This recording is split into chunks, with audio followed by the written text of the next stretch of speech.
Avoid context switches. This is about focus here. Let's talk a little bit about this idea of avoiding switching of context super fast, super quickly. It has to pair in a little bit with decision making and stuff like that. But let me just break it down exactly where I got this idea from.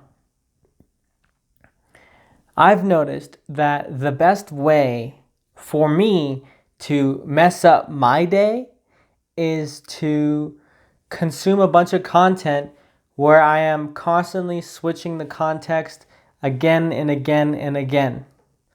It's not only just with videos that are like, 10 minutes long and 20 minutes long, not only watching stuff like that, but it's especially those TikTokified videos where it's less than a minute on YouTube Shorts there. The best way to ruin my day is to just binge, an hour of these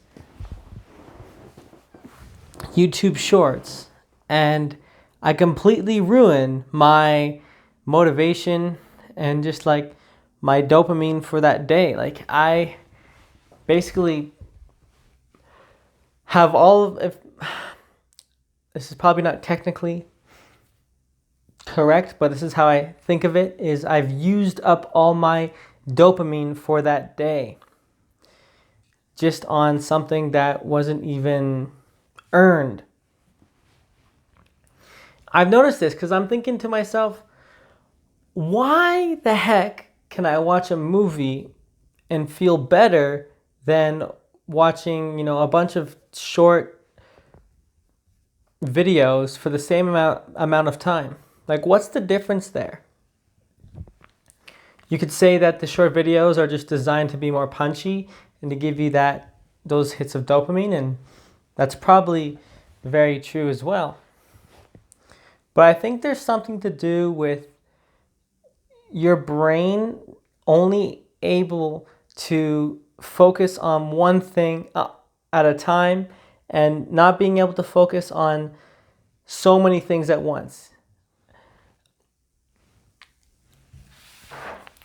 To me, it seems like the common consensus is that multitasking, for example, is not good for us, and it is not what the human biomachine is not designed to do. We're not designed to multitask. We're designed to do single tasks, one single task after another. And one of the best ways to screw up your focus is to just try to do 20 things at once when you're really just doing, 20 things very poorly by switching from one thing to another, to another, to another. I've noticed that my best work is always done when I just take, 90 minutes at a time, for example, on something. And it has to do also with, our circadian cycles being in 90 minutes. And also there's the philosophy of deep work by Cal Newport coming in a little bit there. But I want you to think of all the places in your life where you have your activities laid out in your day where you're switching from one thing to the next, to the next, to the next. And what I want you to consider is that for all those little tiny activities, put those at the end of your day. Put the activities where you're switching context a lot, where you're jumping around a lot. Put those at the end of the day, as you need as much focus as you can to work on what's important. And usually the important stuff is the things that are single tasks. And so for me, this video is for me mostly, is as a rule of thumb, notice when you are jumping from one task to another. And usually that behavior is because you haven't necessarily scheduled out like a proper day for yourself. And it's usually because, you just haven't made that time to make that effort. Like, notice how when you actually schedule your day, you're going to like time block things out. You're going to be like, all right, I'm going to do this for an hour. I'm going to do this for 90 minutes. And I'm going to do that. Instead of just like jumping from one thing to another without a schedule, because usually what that means is that you just mess up the whole day by chasing one dopamine hit after another, because that's quick, that's instant, and there's no effort to start it. Whereas with the activities that actually give you a proper earned dopamine source, those take a lot of time actually. Usually, the less flashy it is, the longer time it takes for you to really sink into it, especially for activities such as reading a book, or even just sitting with a journal and contemplating something very deep and metaphysical or epistemological.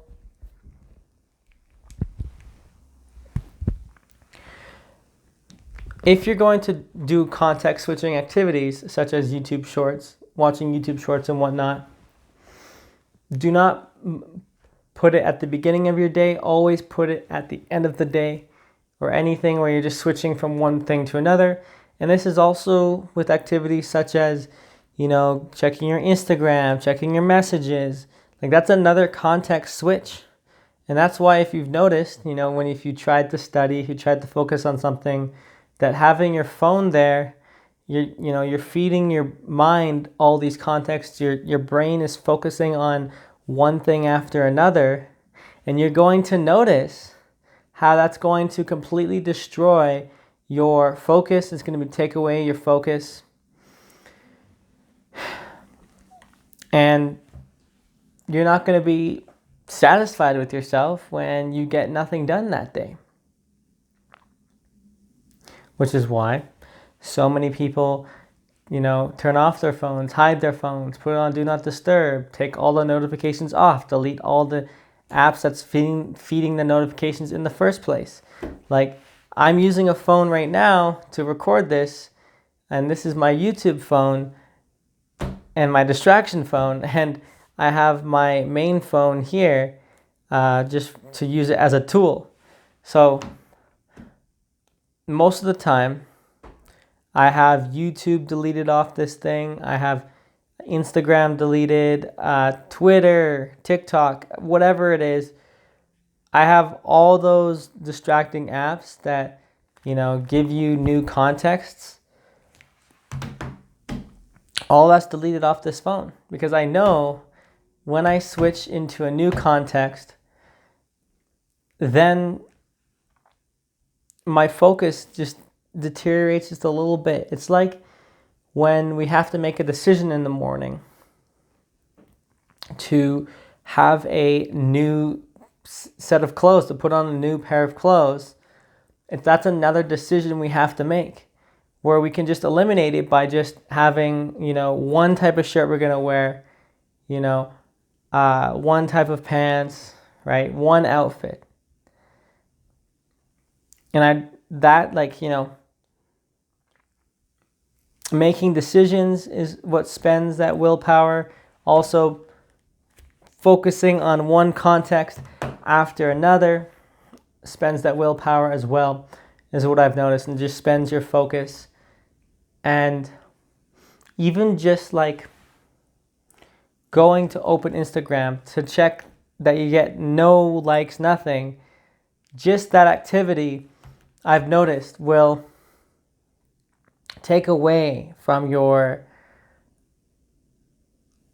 day, really, but also like from your focus and from your overall state of consciousness in terms of your happiness.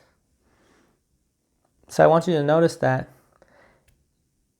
Specifically, pay attention to all those activities where you're switching your attention from one thing to another. The most stark example is those short vertical videos where you just new context, where you're using up all of your dopamine and all of your focus really, such that, you know, you're fried for the rest of the day. At least that's my experience. So for me, I've basically equated, you know, watching shorts as like,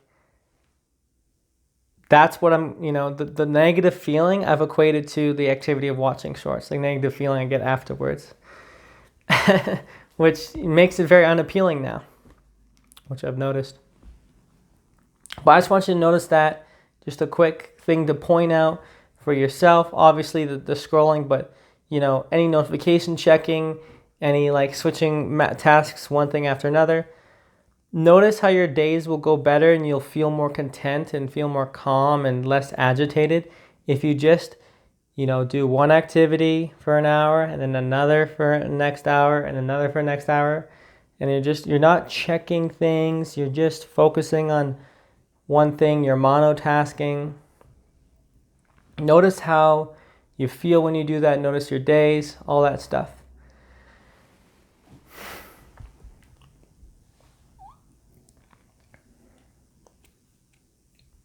And I've noticed that I think this is one of the best ways to live just a happier life, is to just live in this manner where you're just monotasking, you know, slow tasking. I've noticed that, and I get a lot more done, and I just feel more fulfilled because I actually give myself the time to do things that will move the needle, like reading, educating myself, working on something important, that kind of thing.